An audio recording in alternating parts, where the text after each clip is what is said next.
Let's talk about the new record, Breathing Fire, and the brand new music video for Stranded.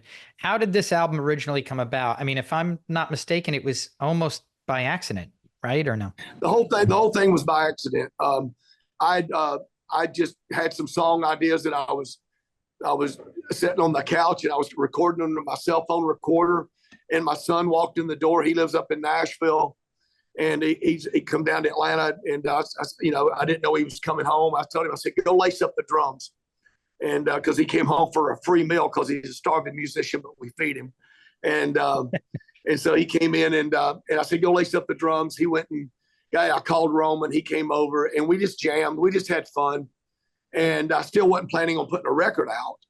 And then the phone rang, and about 2 days after we laid the stuff down, and hey, Jesse, how you doing, me son? And I said, well, I wasn't gonna call you, but since you called me, you got to help me write these songs. And they just kind of, and so once we had written Never Gets Old, I mean, at that point I knew I was going to be putting it out, and it, when got up inside the active rock charts, media based, which was a big deal, and now the second single just debuted inside the top 40, and I think it's at number 33 today on the active rock charts and climbing. So it's a big deal. I'm excited about it. It's a fun song, and it's a serious song. It means a lot to me, where it came from, the song Stranded. And the video, if you haven't seen the video for Stranded, it's shot out in South Dakota, out in Sturgis, and just so many things just happened naturally. I was riding this horse, pulling a horse with an empty saddle, and they were shooting me going up to the top of this hill, and we get up there, and here comes 100 buffalo. I was going to ask you about the buffalo. If I'd had to pay for that, it would have cost me $300,000. I mean, it just happened. That I was going to very specifically, I was very specifically going to ask you about that, because I was going to go, how did that buffalo shot in the video come back? I mean, aside from this show, I produced hundreds of commercials and a documentary, so I know a shot like that is tough to land on purpose. So I was going to ask you, was there planning for that shot, or was it a happy accident? That entire video is a happy accident. That's I mean, the buffalo shot is just so cool in that. So I presume, is that the song from this record that you're most proud of, or is there another one on there that I know it's like trying to pick which child's your favorite, but still. Yeah. I think Stranded is probably the one that means the most to me. But I'm proud of the whole album. I mean, the album, from beginning to end is a work. I mean, it takes you on a journey, and I love that. There's a song called Born to Ride the Lightning that is just that, and Lay It On Me. I mean, I used to start naming the songs off. I mean, the Breathing Fire album.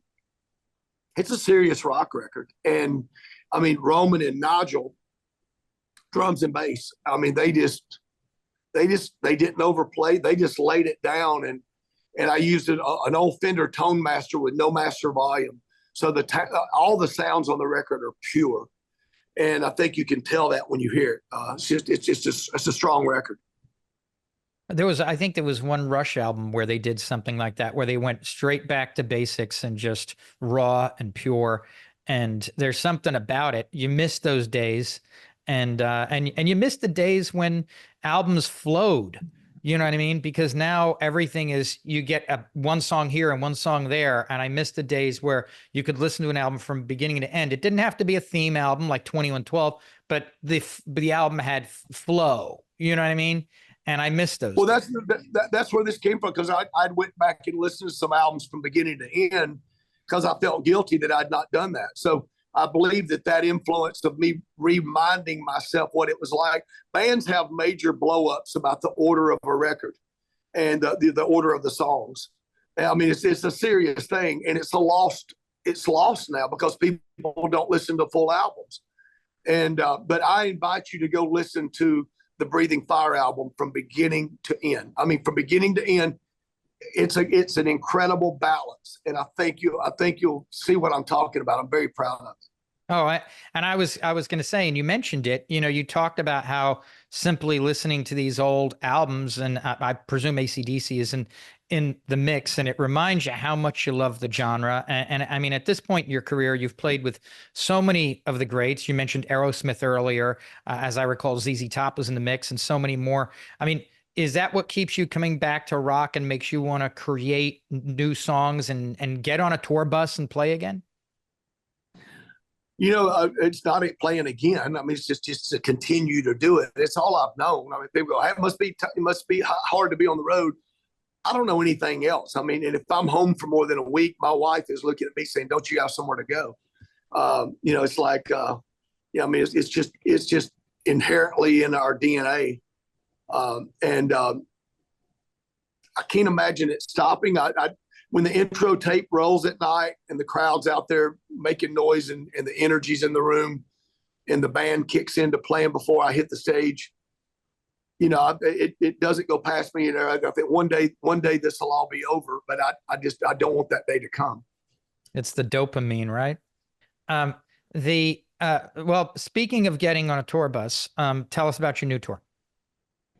Well, Jackyl's still out doing a whole bunch of dates this year, and that was already planned prior to the solo album taking off like it's doing. Because it's well over 500,000 streams right out of the gate, and the video's doing great for both. The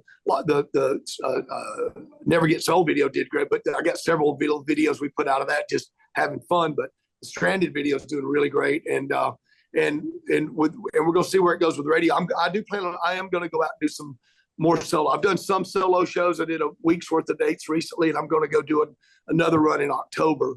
And because how cool is it to play with my son? I mean, Nigel, there's not a lot of father-son, bands, and so I'm proud to be playing with my son.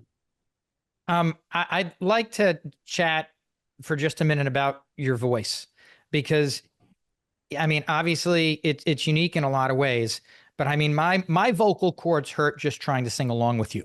So how do you protect and preserve your voice, especially when you're doing show after show like that, and the way that you kind of scream? Or is it natural for you and you don't have to do anything? I don't do nothing. That's amazing. I don't warm up. I don't warm up. I don't take care of myself vocally. I don't baby myself. If I'm tattered from the night before from blaring, and singing, I don't wake up and pamper myself. I just talk through the day and, drink water and I guess my secret would be sometimes I feel like I need a Taco Bell, and I'll go get a Taco Bell with some hot sauce. The hot sauce opens up my sinuses and the grease coats my throat. And other than that, that's all I do. I just hit it. I love it. I love it. I love it.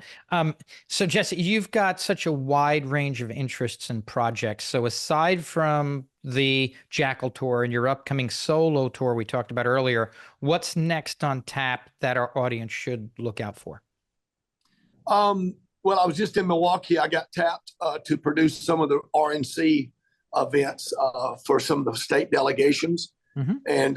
And I never preach politics, and I think anybody that gets overly vested in either side, I scratch my head if somebody gets over enthusiastic about either one of the sides, because it's turned into a WWE wrestling scene. But I do lean more conservative. I believe in less government, if you want to hear my politics. But nonetheless, I was up here because I'd been tapped to produce some of the RNC events because of my production company. So we did that, and then I went out on the road, did Jackyl shows.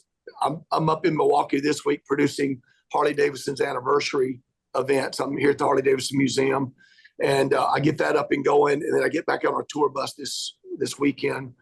And then the tour bus drops me on Monday morning in Detroit, and I fly to Sturgis to get my 600 acres of Full Throttle Saloon Pappy Oil campground because we got about 1 million people that's going to come hug my neck in a week.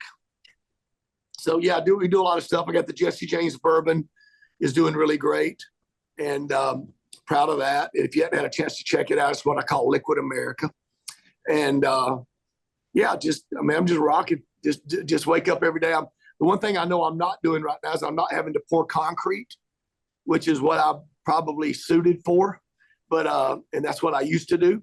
I'll do it again if that's what it takes to feed my babies. But right now I'm getting away with more than I should and just loving every bit of it. That's awesome. Where can our audience follow you? What social media platforms are you on? Jesse James Dupree at Instagram, and Jesse James Dupree on Facebook. And then of course, Jackyl has its website, you know, Instagram and such. So it's just either Jackyl or Jesse James Dupree. Jesse, thank you so much for joining us. It's been an absolute pleasure. Thank you, buddy. And I appreciate all the time. You guys keep it right here dialed in on everything that is rock. We'll see. Appreciate it. You got it. Ladies and gentlemen, Jesse James Dupree.